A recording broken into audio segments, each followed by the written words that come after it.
Hi hi welcome back to one more blog. ಎಲ್ಲರೂ time 7 ಗಂಟೆ ಆಗಿತ್ತಲ್ಲ ಅನ್ಕೊಳ್ತೀನಿ. ನಾನು ಕೂಡ ತುಂಬ ಚೆನ್ನಾಗಿದ್ದೀನಿ. ಬನ್ನಿ ಹಾಗಿದ್ರೆ ಇವತ್ತಿನ ವಿಡಿಯೋನ ಶುರು ನೋಡಿ ಮಾಡೋಣ. ಫ್ರೆಂಡ್ಸ್ 7 ಅದಕ್ಕಿಂತ ಗಂಟೆ ಮುಂಚೆ ಆಗಿತ್ತು ಯಾರೆಲ್ಲ ನನ್ನ ಆದ್ರೂ ಚಾನಲ್ನ ನಮ್ಮ ಸಬ್ಸ್ಕ್ರೈಬ್ ಆಗಿಲ್ಲ ದಯವಿಟ್ಟು ಸಬ್ಸ್ಕ್ರೈಬ್ ಮಾಡ್ಕೊಳ್ಳಿ. ಹಾಗೆ ಪಕ್ಕದಲ್ಲೇ ಕಾಣೋ ಬೆಲ್ಲೈಕನ್ನ ಪ್ರೆಸ್ ಮಾಡಿ. ನೋಡ್ರಿ ಮತ್ತೆ ಹೆಂಗ್ ಆದಷ್ಟು ನನ್ನ ವಿಡಿಯೋನ ಬಿದ್ದೈತೆ ನಿಮ್ಮ ಈ ಫ್ಯಾಮಿಲಿ ಕಡೆ ಫ್ರೆಂಡ್ಗೆ ಎಲ್ಲ ಶೇರ್ ಮಾಡಿ ಬಿದ್ದೈತೆ ಆದಷ್ಟು ಸಪೋರ್ಟ್ ಮಾಡಿ ಅಂತ ಕೇಳ್ಕೊಳ್ತೀನಿ. ಸೊ ಇದು ನೋಡಿ, ಆ ಕಡೆ ಶನಿವಾರ ನಮ್ಮ ಬೆಳಿಗ್ಗೆ ರೋಡೇ 7 ಗಂಟೆ ಆಗುತ್ತೆ. ಕಾಣಿಸ್ತಿಲ್ಲ. ಆಲ್ರೆಡಿ ಇಷ್ಟು ಇಬ್ನಿ ಇಂಥ ಮಂಜು ಬೀಳ್ತಾ ಬೀಳೋ ಇತ್ತು. ರೋಡಲ್ಲಿ ಏನು ಹೇಳ್ತಾರೆ ಸ್ನೋ ಇವಾಗ ಬಿಡಿ ಮಂಜು ನಾವು ಅಂತ ಹೇಳ್ತಾರೆ. ಜಮೀನಲ್ಲಿ ಒಟ್ಟು ಇದೀವಿ ನಮ್ಮ ಏನು ಭಾಷೆಲಿ ಅನ್ಸಲ್ಲ. ಇಬ್ನಿ ಬಟ್ ಬೀಳ್ತಾ ಇತ್ತು. ರೋಡಲ್ಲಿ 7 ಹೋಗುವಾಗ ಗಂಟೆಗೆ ಬೆಳಗಿನ ವಿಡಿಯೋ ಜಾವ ಯಾರಾದ್ರೂ ಮಾಡ್ಕೊಳ್ತಾ ಎಲ್ಲರೂ ಇದ್ದೆ ನಾನು. ಮುಂದೆ ಹೋಗುವಾಗ ಮನಸ್ಸರು ಕಾಣದೇ ಇರೋ ತುಂಬಾ ರೀತಿ ಹುಷಾರಾಗಿ ಇಬ್ನಿ ಹೋಗ್ಬೇಕು. ಬಿದ್ದಿತ್ತು. ಸೊ ಇಷ್ಟು ದಿನ ಇಷ್ಟೊಂದೇನು ಇಬ್ನಿ ಬಿದ್ದಿರಲಿಲ್ಲ, ಸ್ವಲ್ಪ ಕಡಿಮೆ ಬೀಳ್ತಿತ್ತು. ಕಡಿಮೆ ಅಂದರೆ ಇಷ್ಟೊಂದು ನೋಡೇ ಇಲ್ಲ, ಆದಷ್ಟು ಕಡಿಮೆ ಬೀಳ್ತಾ ಇತ್ತು. ಬಟ್ ಆಕ್ಸಿಡೆಂಟ್ ಆಗೋ ಶನಿವಾರದಿಂದ ತುಂಬ ಚಾನ್ಸಸ್ ಜಾಸ್ತಿ ತುಂಬಾ ಇಬ್ನಿ ಇರುತ್ತೆ. ಬೀಳ್ತಾ ಐತೆ. ಒಂಥರ ಏನೋ ಸ್ವಾನೆ ಮಳೆ ನೀವು ಉದುರುತ್ತೇನೋ ಅನ್ನೋ ರೀತಿ ಇಬ್ನಿ ಬೀಳ್ತಾ ಇತ್ತು. ಸೊ ಇಬ್ನಿ ಎಲ್ಲ ನೋಡಿಕೊಂಡು ಆದಷ್ಟು ಸ್ವಲ್ಪ ಒಂದು ಕ್ಲಿಪ್ಪಿಂಗ್ ತಗೊಂಡು ಎಮ್ಮೆ ಮನೆಯವರು ಕರ ಬಿಡಕ್ಕೆ ಅಂತ ನಿಂತಿದ್ದಾರೆ. ಇವರು ಕರ ಬಿಟ್ಟಿಲ್ಲ, ಅದು ಎಷ್ಟು ಇಬ್ನಿ ಬೀಳ್ತೈತಲ್ಲ ಮಂಜು ಹಂಗಾಗಿ ಅವ್ರು ನಿಂತಿದ್ರು. ನಾನು ಅಲ್ಲಿ ಕರ್ಕೊಳ್ಳೋಣ ಅಂತ ಅಂದ್ಕೊಂಡೆ. ಮಳೆ ಬರಲ್ಲ, ಇನ್ನೂ ಸ್ವಲ್ಪ ಜಾಸ್ತಿ ಇಬ್ನಿ ಬೀಳ್ತಾ ಇತ್ತು ನಮ್ಮ ಅಡಿಕೆ ಗಿಡದಲ್ಲಿ. ಅಲ್ಲ ಮಳೆ ಬರಲ್ಲ. ಮುಂದೆ ಇರೋಂಥ ಅಡಿಕೆ ಗಿಡ ಕಾಣಿಸೋ, ಅದ್ರ ಹಿಂದೆ ಇರೋಂಥ ಅಡಿಕೆ ಗಿಡ ಕಾಣಿಸ್ತಾನೆ ಇರಲಿಲ್ಲ. ಬಟ್ ಆ ಇಬ್ನೆಲ್ಲ ನಾವೇನು ಚೆನ್ನಾಗಿ ಎಲ್ಗೂ ಓಡಾಡಿಲ್ಲ. ಜಾಸ್ತಿ ಇಬ್ನಿ ಬಿದ್ದಿತ್ತು ಅವತ್ತು, ಯಾಕೋ ಗೊತ್ತಿಲ್ಲ. ಶನಿವಾರ ಬೆಳಿಗ್ಗೆ ನೋಡಿ ಆ ಕಡೆ ಮನೆನೇ ಕಾಣಿಸ್ತಿಲ್ಲ. ನಮ್ಮ ಮನೆ ಇದು ನಮ್ಮ ಮನೆ. ವಿಡಿಯೋ ಮಾಡ್ಕೊಂಡ್ವಿ. ಆ ಮನೆ ಕಾಣಿಸ್ತಾನೆ ಇಲ್ಲ. ಇನ್ನೇನು ಎಮ್ಮೆ ಹಾಲು ಕರ್ಕೊಳ್ಳೋಣ ಅಂತ ಕರ ಬಿಟ್ಟು ನಮ್ಮ ಮನೆಯವರು. ಸೊ ಇದು ಒಂದು ಆ ಕಡೆ ಬಿಡು 2.5 3 ಲೀಟ್ರ್ ಹಾಲು ಕೊಡುತ್ತೆ. ಬಟ್ ಅಷ್ಟೊಂದೇನು ಕರ್ಕೊಳ್ಳೋಲ್ಲ ನಾವು. ನಮಗೆ ಎಷ್ಟು ಬೇಕೋ ಅಷ್ಟೇ ಹಾಲು ಕರ್ಕೊಳ್ಳೋದು. ಮತ್ತು ಹಸುಗಳದ್ದು ಈ ಥರ ಎಲ್ಲ ಕರ ಬಿಡಲೇಬೇಕು ಅಂತ ಏನಿಲ್ಲ. ಹಸುಗಳು ಹಿಂಗೆ ನೀರು ಹಾಕಿದ ತಕ್ಷಣ ಹಾಲು ಇಳಿಸ್ತೇವೆ. ಬಟ್ ಎಮ್ಮೆ ಆ ಥರ ಅಲ್ಲ, ಕರು ಇದ್ದರೆ ಮಾತ್ರ ಹಾಲು ಕೊಡುತ್ತೆ. ಅಕಸ್ಮಾತ್ ಕರ ಇಲ್ಲ, ಏನಾರಾಗಿ ತೀರೋಯ್ತು ಅಥವಾ ಕರ ಬಿಟ್ಟಿಲ್ಲ ಅಂದರೆ ಎಮ್ಮೆಗಳು ಯಾವುದೇ ಕಾರಣಕ್ಕೂ ಹಾಲು ಕೊಡ್ತೇವೆ. ತುಂಬ ರೇರು, 100ಕ್ಕೆ 1 ಅನ್ನೋ ರೀತಿಯಲ್ಲಿ. ಕೆಲವೊಂದು ಕರ ಇಲ್ಲದೆ ಇದ್ರೂ ಹಾಲು ಕೊಡ್ತೇವೆ. ಇನ್ನು ಬೇರೆ ಎಮ್ಮೆಗಳು ಏನು 199 ಕರ ಇಲ್ದಲೆ ಹಾಲು ಕೊಡೋದೇ ಇಲ್ಲ. ಸೊ ಯಾವ ಎಮ್ಮೆ ಆದರೂ ಅಷ್ಟೇ ಕರ ಬಿಟ್ರೇ ಹಾಲು ಕೊಡೋದು. ಅಷ್ಟೇ 1 ಲೀಟ್ರ್ ಕರ್ಕೊಳ್ಳೋದು ನಾವು ನಮ್ಮ ಮನೆಗೆ. ಅದಕ್ಕಿಂತ ಜಾಸ್ತಿ ಕರ್ಕೊಳ್ಳಲ್ಲ ನಾವು. ಸೊ ಕರಿಗೆ ಬಿಡ್ತೀವಿ. ಫಿಕ್ಸ್ ಎಮ್ಮೆ ಕರು ಹಾಕಿ ಆಲ್ಮೋಸ್ಟ್ ಅಲ್ಲಿ 1 ತಿಂಗಳಾಗಿದೆ. 27ನೇ ತಾರೀಕಿಗೆ 1 ಜಾಸ್ತಿ ಬರಲಿ. ಸೊ ನಮ್ಗೆ ಎಷ್ಟು ಬೇಕೋ ಅಷ್ಟು ಕರ್ಕೊಂಡು ನೋಡಿ ತೋರಿಸ್ತೀನಿ ಇಷ್ಟೇ. ನಿಮಗೇನು ಒಂದು ಜಗ್ಗಲ್ಲಿ ಒಂದು ಎಬ್ನಿ ಬೀಳೋದು ಕಮ್ಮಿ ಆಗಿ ಮೀಡಿಯಮ್ ಸೈಜ್ ಒಂದು ಜಗ್ಗಲ್ಲಿ. ಸೊ ನಾನು ಅಷ್ಟು ಹಾಲು ಕರ್ಕೊಂಡೆ. ಹಾಲೆಲ್ಲ ಕರ್ಕೊಂಡು ಕರ್ಕೊಂಡ್ರೆ ಮತ್ತು ಇದು ಮಧ್ಯಾಹ್ನ ವಾರ ಎಲ್ಲ ಆಗಿತ್ತು. ಬಟ್ ಬೆಳಿಗ್ಗೆ ಏನು ಅಷ್ಟು ಅಡುಗೆ ಮಾಡಿರಲಿಲ್ಲ. ಈಗ ಮಧ್ಯಾಹ್ನ ಸ್ವಲ್ಪ ಫ್ರೈಡ್ ರೈಸ್ ಮಾಡೋಣ ಅಂತಂದರೆ ರೇಷನ್ ಅಕ್ಕಿಲಿ ಫ್ರೈಡ್ ರೈಸ್, ಯಾವುದೇ ರೀತಿ ಅಂಗಡಿ ಅಕ್ಕಿ ಏನಿಲ್ಲ, ಏನು ಸೊಸೈಟಿಯಲ್ಲಿ ಕೊಡ್ತಾರಲ್ಲ ಅದೇ ಅಕ್ಕಿಲಿ ಫ್ರೈಡ್ ರೈಸ್ ಮಾಡೋಣ ಅಂತ. ಸ್ವಲ್ಪ ಒಗ್ಗರಣೆಗೆ ಸಾಸಿವೆ, ಜೀರಿಗೆ, ಕರಿಬೇವು ಮತ್ತು ಕಸೂರಿ ಮೇಥಿ ಹಾಕ್ತೀನಿ. ಸ್ವಲ್ಪ ಹಾಕಿ ಒಂದೆರಡು ಮೀಡಿಯಮ್ ಸೈಜ್ 2 ಈರುಳ್ಳಿನ ಉದ್ದಕ್ಕೆ ಸಣ್ಣಕ್ಕೆ ಕಟ್ ಮಾಡ್ಕೊಂಡು, ಸೊ ಅದನ್ನು ಸ್ವಲ್ಪ ಎಣ್ಣೆಗೆ ಬಾಡಿಸ್ಕೊಂಡು ಅದು ಆದಮೇಲೆ ಸ್ವಲ್ಪ ಕೋಸು, ಸ್ವಲ್ಪ ಕ್ಯಾರೆಟು ತಂದಿದ್ವಿ. ನಿಮಗೆ ಪಲಾವ್ ಮಾಡೋಣ ಅಂತ ತಂದಿದ್ವಿ. ಬಟ್ ಫ್ರೈಡ್ ರೈಸ್ ಮಾಡಿಬಿಡೋಣ ಅಂತ ಫಸ್ಟ್ ಟೈಮ್ ಟ್ರೈ ಮಾಡಿದ್ವಿ. ಅದನ್ನೆಲ್ಲ ಹಾಕ್ಬಿಟ್ಟು ಚೆನ್ನಾಗಿ ಎಣ್ಣೆಲಿ ಬಾಡಿಸ್ಕೊಂಡ್ವಿ. ಅದಾದಮೇಲೆ ಒಂದು ಕ್ಯಾಪ್ಸಿಕಮ್ ತೊಗೊಂಡು ಬಂದಿದ್ದೆ. ಸೊ ಫ್ರೈಡ್ ರೈಸಿಗೆ ಕ್ಯಾಪ್ಸಿಕಮ್ ಹಾಕಲ್ಲ ಅನಿಸುತ್ತೆ ಮೋಸ್ಟ್ಲಿ. ಇದನ್ನು ಫ್ರೈಡ್ ರೈಸ್ ಬದಲು ಕ್ಯಾಪ್ಸಿಕಮ್ ರೈಸ್ ಅಂತ ಕನ್ವರ್ಟ್ ಮಾಡ್ಕೊಳ್ಳಿ. ಯಾಕಂದರೆ ಕ್ಯಾಪ್ಸಿಕಮ್ ಹಾಕಿದ್ದೀನಲ್ಲ, ಹಂಗಾಗಿ ಕ್ಯಾಪ್ಸಿಕಮ್ ರೈಸ್ ಮಾತಾಡ್ತಿದ್ದೀನಿ. ಕ್ಯಾಪ್ಸಿಕಮ್ ರೈಸ್ ಅಂತ ಕನ್ವರ್ಟ್ ಮಾಡ್ಕೊಳ್ಳಿ. ಸೊ 1 ಟೊಮೆಟೊ ಮತ್ತು ಒಂದು ಮೀಡಿಯಮ್ ಸೈಜಿಂದ ಒಂದೇ ಕ್ಯಾಪ್ಸಿಕಮ್ ಹಾಕಿದ್ದೀನಿ. ಬಟ್ ಕ್ಯಾಪ್ಸಿಕಮ್ಮೇ ನಾವೇನು ಅಷ್ಟಾಗಿ ತರಲ್ಲ, ತರಕಾರಿ ತರಕೋದಾಗ 10 ರೂಪಾಯಿ ಚೇಂಜ್ ಇಲ್ಲ ಅಂತ ಹೇಳ್ಬಿಟ್ಟು ಕ್ಯಾಪ್ಸಿಕಮ್ ಕೊಟ್ಟಿದ್ದೆ. ಸೊ ಹಾಗಾಗಿ ಅದನ್ನೇ ವೇಸ್ಟ್ ಮಾಡೋದೇನಕ್ಕೆ ಅಂತೇಳಿ ಕ್ಯಾಪ್ಸಿಕಮ್ ರೈಸ್ ಮಾಡ್ಕೊಂಡು ತಿನ್ನೋಣ ಅಂತೇಳಿ. ಫ್ರೈಡ್ ರೈಸ್ ಅಂತ ಫಸ್ಟ್ ಫಿಕ್ಸ್ ಆಗಿದೆ, ಬಟ್ ಕ್ಯಾಪ್ಸಿಕಮ್ ಇರ್ತಲ್ಲ. ಸೊ ಹಾಗಾಗಿ ಕ್ಯಾಪ್ಸಿಕಮ್ನ ಹಾಕ್ಬಿಟ್ಟು ಕ್ಯಾಪ್ಸಿಕಮ್ ರೈಸ್ ಮಾಡೋಣ ಅಂತೇಳಿ ಶುಂಠಿ ಬೆಳ್ಳುಳ್ಳಿ ಪೇಸ್ಟ್ ಮನೆಯಲ್ಲ ನಾವೇ ಇಟ್ಕೊಳ್ತೀನಿ. ಏನಕ್ಕಪ್ಪ ಅಂತಂದರೆ ಈಗ ಮೊಬೈಲ್ಗಳು, ಇನ್ಸ್ಟಾಗ್ರಾಮಲ್ಲಿ ಅಥವಾ ಬೇರೆ ಫೇಸ್ಬುಕ್ಕಲ್ಲಿ ಏನಾದ್ರು ಈ ಥರ ಶುಂಠಿ ಬೆಳ್ಳುಳ್ಳಿ ಪೇಸ್ಟ್ ಮಾಡೋದಾಗ್ಬೋದು, ಬೇರೆ ಚಾಕ್ಲೇಟ್ ಹೈಸ್ ಈ ಥರ ಮಾಡೋದೆಲ್ಲ ವೀಡಿಯೋ ತೋರಿಸೋದು, ಕಾಲಲ್ಲೆಲ್ಲ ಕುಯ್ದುಬಿಟ್ಟು ಕ್ಲೀನರಲ್ಲಿ ನೀರು ಆ ಥರ ಎಲ್ಲ ಮಾಡ್ತಿರ್ತಾರಲ್ಲ. ಸೊ ಅದನ್ನೆಲ್ಲ ನೋಡಿದಾಗ ಅನ್ಸುತ್ತೆ. ಸೊ ಶುಂಠಿ ತಂದು ಕ್ಲೀನಾಗಿ ವಾಶ್ ಮಾಡಿ ಮೆಳ್ಳಿಗಿತ್ತಲ್ಲ ತೆಗೆದು ನಾವು ಮನೆಯಲ್ಲಿ ಹೆಂಗೆ ಬೆಳ್ಳುಳ್ಳಿ ಇರ್ತೀವಿ, ಶುಂಠಿ ಬೆಳ್ಳುಳ್ಳಿ ಪೇಸ್ಟ್ ಮಾಡ್ಕೊಂಡ್ರೆ ತುಂಬ ಚೆನ್ನಾಗಿರುತ್ತೆ. ನಮ್ಮ ಕಣ್ಣಿಗೆ ನಾವು ಮಾಡ್ಕೊಳ್ತೀವಿ, ತುಂಬ ಅಚ್ಚುಕಟ್ಟಾಗಿರುತ್ತೆ ಅನ್ನೋದೊಂದು ನನ್ನ ನಂಬಿಕೆ. ಸೊ ಹಾಗಾಗಿ ಶುಂಠಿ ಬೆಳ್ಳುಳ್ಳಿ ಪೇಸ್ಟನ್ನು ನಾನು ಅಂಗಡಿಲಿ ತರೋದನ್ನು ಬಿಟ್ಟೆ. ಯಾಕಪ್ಪ ಅಂತಂದರೆ ನೋಡಿರ್ತೀನಲ್ಲ, ಸೊ ಕೆಲವೊಂದು ವಿಡಿಯೋಗಳಲ್ಲಿ ನೋಡಿದ್ದೆ, ಹಾಗಾಗಿ ನಾನು ಅದನ್ನು ತರೋದು ಬಿಟ್ಟಿದ್ದೀನಿ. ಸೊ ಅದ್ರ ಜೊತೆಗೆ ಸ್ವಲ್ಪ ಉಪ್ಪು ಹಾಕ್ಕೊಂಡು ಸೊ ಚೆನ್ನಾಗಿ ಫ್ರೈ ಮಾಡಿಕೊಂಡು ಚೆನ್ನಾಗಾದರೆ ಒಂದು 50% ಕ್ಯಾಪ್ಸಿಕಮ್ಮು, ಕ್ಯಾರೆಟು ಮತ್ತು ಎಲೆಕೋಸು ಏನೈತಿ ಎಲ್ಲನೂ ಒಂದು 50% ಭಾಗ ಸ್ವಲ್ಪ ಫ್ರೈ ಆಗಲಿ, ಅರ್ಧ ಬೆಂದಲಿ ಅನ್ನೋ ಕಾರಣಕ್ಕೋಸ್ಕರ ಅಷ್ಟು ಹಾಕ್ಕೊಂಡು, ಅಷ್ಟು ಹಾಕಿದಾದ್ಮೇಲೆ ಸ್ವಲ್ಪ ಅರಿಶಿನ ಮತ್ತು ಸ್ವಲ್ಪ ಪೆಪ್ಪರ್ ಪೌಡ್ರ್ ಹಾಕ್ಕೊಂಡು, ಪೆಪ್ಪರ್ ಪೌಡ್ರ್ ಹಾಕಪ್ಪ ಅಂತಂದರೆ ನನ್ನ ಮಕ್ಕಳಿಗೆ ನೆಗಡಿ ಕೆಮ್ಮು ಏನಾದ್ರು ಆಗಿದ್ದು ಸೊ ಈ ಥರ ಏನಾದ್ರು ಮಾಡಿದಾಗ ಸ್ವಲ್ಪ ಪೆಪ್ಪರ್ ಪೌಡ್ರನ್ನ ನಾನು ಬಳಸ್ತಾ ಇರ್ತೀನಿ. ಸೊ ಅದಾದಮೇಲೆ ಸ್ವಲ್ಪ ಗರಂ ಮಸಾಲೆ ಮತ್ತು ಸ್ವಲ್ಪ ಧನಿಯಾ ಪುಡಿ ಮತ್ತು ಸ್ವಲ್ಪ ನಮಗೆ ಎಷ್ಟು ಖಾರ ಬೇಕೋ ಅಷ್ಟು ಖಾರದ ಪುಡಿ ಅಥವಾ ಖಾರದ ಪುಡಿನ ಹಾಕ್ಬಿಟ್ಟು ನಾನು ಚೆನ್ನಾಗಿ ಫ್ರೈ ಮಾಡ್ಕೊಳ್ತೀನಿ. ಅಷ್ಟೇ ಹಾಕಿದ್ದು ಮಸಾಲೆ, ಇನ್ನೇನು ಬೇರೆ ಐಟಮ್ ಏನು ಹಾಕಿಲ್ಲ. ಯಾವುದೇ ರೀತಿ ಸೋಯಾ ಸಾಸ್ ಆಗಲಿ, ಟೊಮೊಟೊ ಸಾಸ್ ಆಗಲಿ ಅಥವಾ ರೆಡ್ ಚಿಲ್ಲಿ ಸಾಸ್ ಆಗಲಿ, ಆ ಥರದ್ದು ಯಾವುದು ತಂದು ಮನೇಲಿ ಇಟ್ಕೊಂಡಿಲ್ಲ. ಸೊ ಹಾಗಾಗಿ ನಾನು ಯಾವುದೂ ಸಾಸ್ಗಳನ್ನು ಆ್ಯಡ್ ಮಾಡಿಲ್ಲ. ಸೊ ಅಷ್ಟೆಲ್ಲ ಆಗಿ ಚೆನ್ನಾಗಿ ಫ್ರೈ ಆದಮೇಲೆ ನಾನು ಒಂದು ತಟ್ಟೆಗೆ ಅನ್ನನ ಆರ್ದಕ್ಕೊಂಡಿದ್ದೆ, ಅಂದರೆ ಆರಲಿಕ್ಕೆ ತೆಗೆದಿಕ್ಕಿದ್ದೆ. ಸೊ ಅಷ್ಟನ್ನು ಹಾಕ್ಕೊಂಡು ನಾನು ಅದನ್ನು ಮಿಕ್ಸ್ ಮಾಡಿದೆ. ಮತ್ತು ನನಗೆ ಗೊತ್ತಾಗುತ್ತೆ, ಈಗ ನಾವು 4 ಅಂದಮೇಲೆ ಎಷ್ಟು ಬೇಕು ಅನ್ನೋದು ನಮಗೆ ಗೊತ್ತಾಗುತ್ತೆ. ಸೊ ನಮಗೆ ಎಷ್ಟು ಬೇಕೋ ಅಷ್ಟು ಅನ್ನನ ನಾನು ಹಾಕ್ಕೊಂಡು ಮಿಕ್ಸ್ ಮಾಡ್ಕೊಂಡು ಗೊತ್ತಾಗುತ್ತೆ. ಈಗ 4 ನಾನು ನಮ್ಮ ಮನೆಯವರು ನನ್ನ ಮಕ್ಕಳಿದ್ರೆ ಸಾಕು ಅನಿಸುತ್ತೆ ನಮಗೆ. ಸೊ ಅಷ್ಟು ಅನ್ನನ ಮಿಕ್ಸ್ ಮಾಡಿಕೊಂಡು ಚೆನ್ನಾಗಿ ಎಲ್ಲನೂ ಮಿಕ್ಸ್ ಮಾಡಿಕೊಂಡೆ. ಉಪ್ಪು ಹುಳಿ ಖಾರ ಎಲ್ಲನೂ ಫಸ್ಟ್ಗೆ ಟೇಸ್ಟ್ ಮಾಡಿದೆ ಗೊಜ್ಜಲ್ಲಿ, ಚೆನ್ನಾಗಿತ್ತು, ಎಲ್ಲ ಹತ್ತಿತ್ತು. ಸೊ ಹಾಗಾಗಿ ಸ್ವಲ್ಪ ಅನ್ನ ಹಾಕ್ಬಿಟ್ಟು ಎಲ್ಲ ಚೆನ್ನಾಗಿ ಮಿಕ್ಸ್ ಮಾಡಿಕೊಂಡು ಕೊನೆಗೆ last but not the least ಅಂತ ಸ್ವಲ್ಪ ಕೊತ್ತಂಬರಿಯನ್ನು ಅದ್ರ ಮೇಲೆ ಉದುರಿಸ್ಬಿಟ್ಟು ಮತ್ತೆ ಇನ್ನೂ ಒಂದು ಸಲ ಅದನ್ನು ಚೆನ್ನಾಗಿ ಫ್ರೈ ಮಾಡಿಕೊಂಡು ಎಲ್ಲರೂ ತಟ್ಟೆ ಹಾಕೊಂಡು ಊಟ ಮಾಡೋದು ತುಂಬ ಚೆನ್ನಾಗಿತ್ತು.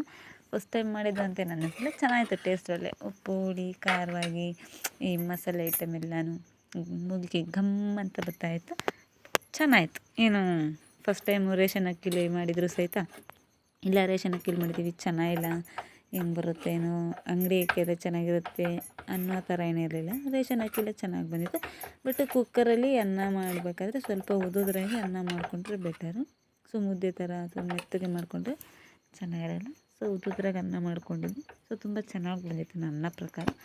ಸೊ ನೀವು ಯಾರಾದರೂ ಟ್ರೈ ಮಾಡಬೇಕು ಮನೆಗೆ ಅಂತ ಅಂದ್ಕೊಂಡ್ರೆ ಟ್ರೈ ಮಾಡಿ, ಚೆನ್ನಾಗಿರುತ್ತೆ. Capsicum rice, not fried rice, capsicum rice ಹೊಸ ನಾಮಕರಣ ಮಾಡಿದ್ದೀನಿ. ಫಸ್ಟ್ಗೆ ಹೇಳಿದೆ ಫ್ರೈಡ್ ರೈಸ್ ಅಂತ, ಬಟ್ ನಾನು ಫ್ರೈಡ್ ರೈಸ್ ಅನ್ನೋದು ಅದು ಕ್ಯಾಪ್ಸಿಕಮ್ ಹಾಕ್ಬಿಟ್ನಲ್ಲ, ಸೊ ಹಾಗಾಗಿ ಕ್ಯಾಪ್ಸಿಕಮ್ ರೈಸ್ ಅಂತ ಹೇಳ್ಬೋದು. ಸೊ ರೆಡಿ ಟು ಈಟ್ ಅಂತ ನಾನು ಫಸ್ಟ್ ತಟ್ಟೆಗೆ ಹಾಕ್ಕೊಂಡೆ, ತುಂಬ ಹೊಟ್ಟೆ ಆಗಿಬಿಟ್ಟಿತ್ತು. ಸೊ ಅದಾದಮೇಲೆ ಅವತ್ತು ಸಾಯಂಕಾಲ ಊರಿಗೆ ಹೋದ್ವಿ ನಮ್ಮ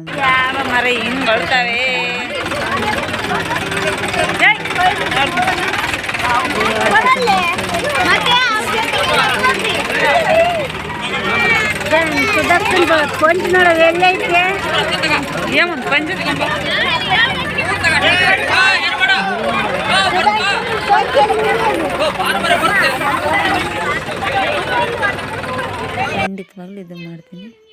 ಸರಿ ಅದಾದಮೇಲೆ ಇದೆಲ್ಲ ಎಕ್ಸ್ಟ್ರಾ ಬಂದ್ಬಿಟ್ಟಿದೆ. ಜೇನು ಬೇರೆ, ಸೊ ಆ ಜೇನನ್ನು ನಾನು ನನ್ನ ಮಕ್ಕಳು ತಿಂತಾ ಇದ್ವಿ ನೋಡಿ. ಮಿಸ್ಟೇಕ್ ಮಾಡಿದ್ದೀನಿ, ಸಾರಿ, ತಪ್ಪಿದ್ದೆ ಕ್ಷಮಿಸಿ. ಅದು ಹುಳ ಮನೆ ಮಾಡಿದ್ದೇವೆ. ಜೇನನ್ನ ನನ್ನ ಮಕ್ಕಳು ತಿಂತಾಯಿದ್ರು. ಸೊ ಅವ್ರಿಗೂ ನಾನು ತಿನ್ನಿಸಿದೆ, ನಾನು ಸ್ವಲ್ಪ ತಿಂದೆ. ಬಟ್ ಅದು ಯಾವಾಗ ಇಟ್ಟಿತ್ತು ಗೊತ್ತಿಲ್ಲ, ನಾವು ಲೇಟಾಗಿ ನೋಡ್ಕೊಂಡ್ವಿ. ಹೊಟ್ಟೆ ಮಾತ್ರ ಸ್ವಲ್ಪ ಅದೇನು ರೊಟ್ಟಿ ಅಂತ ಸ್ವಲ್ಪ ಜಾಸ್ತಿ ಇತ್ತು, ಬಟ್ ತುಪ್ಪ ಎಲ್ಲ ಸ್ವಲ್ಪ ನೋಡಿ ಹಿಂಗೆ ಜೇನ ಬಡ್ಡೆಗೆ ಅಂದರೆ ಅದರೊಳಗೆ ಇಡ್ತಾ ಅದೇನು ಜೇನು ಇಟ್ಟಿರ್ತಲ್ಲ ಅದ್ರ ಬಡ್ಡೆಲಿ ಸ್ವಲ್ಪ ಇತ್ತು ಅಷ್ಟೂ. ಬಟ್ ಎಲ್ಲ ಕುಡ್ಕೊಂಡ್ಬಿಟ್ಟಿದ್ದು ಬಿಸಿಲಲ್ಲ, ಅದಕ್ಕೆಲ್ಲ ಕುಡ್ಕೊಳ್ತಾರೆ ಅಂತ ನಮ್ಮ ಮನೆಯವರು ಹೇಳಿದರು. ಅದಾಗಿಲ್ಲ. ಸೊ ಅಂತೂ ಇಂತೂ ತೆಂಗಿನ ಮರದಲ್ಲಿ ಇಟ್ಟಿತ್ತು ಕೆಡ್ಕೊಂಡು. ಬಟ್ ತುಪ್ಪ ನಮಗೆ ಬೇಕಾಗುವಷ್ಟೇನು ಸಿಗಲಿಲ್ಲ. ಸ್ವಲ್ಪ ಟೇಸ್ಟ್ ನೋಡೋದಕ್ಕೆ ಅಂತ ಅಷ್ಟು ಸಿಕ್ತಷ್ಟೇ.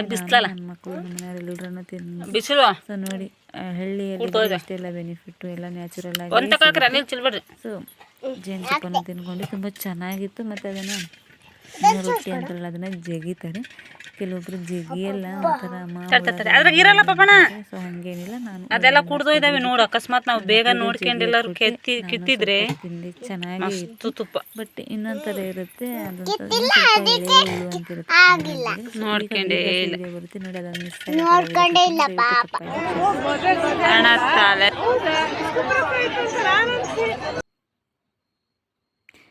ಸೊ ಇದೊಂದು ಫೋಟೋ ತಗೊಂಡೆ, ಆಂಜನೇಯನ ವೇಷ ಹಾಕಿದ್ರೆ ಅವಣ್ಣ ತುಂಬ ಚೆನ್ನಾಗಿತ್ತು. ಅವ್ರ ಜೊತೆಗೆ ಒಂದು ಫೋಟೋ ತಗೊಂಡೆ ಸೆಲ್ಫಿನ. ಅದು ಆದಮೇಲೆ ವೀಡಿಯೋನ ಕಂಟಿನ್ಯೂ ಮಾಡಿ.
ಗಾಳಿಯನ್ನ ತಡೆದು ನಿಲ್ಲಿಸಿದವರು ಯಾವ ಮುದ್ದು ಮಾರುತಿಯನ್ನ ಫಲಭಕ್ತಿ ಪೂರ್ವಕವಾಗಿ ಮರೆತು ಬದುಕಿ ಬಾಳಿದವರಿಂದ ಹರ ಹರ ಮಹಾದೇವ.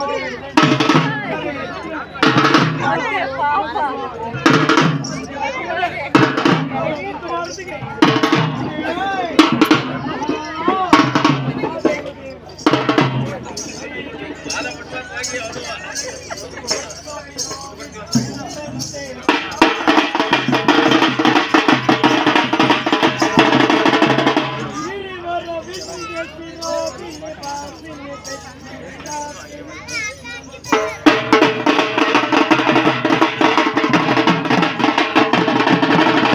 ಭಗವತಿಯೇ ಸಿಸಿ ಕಂಡ ಕೊಟ್ಟು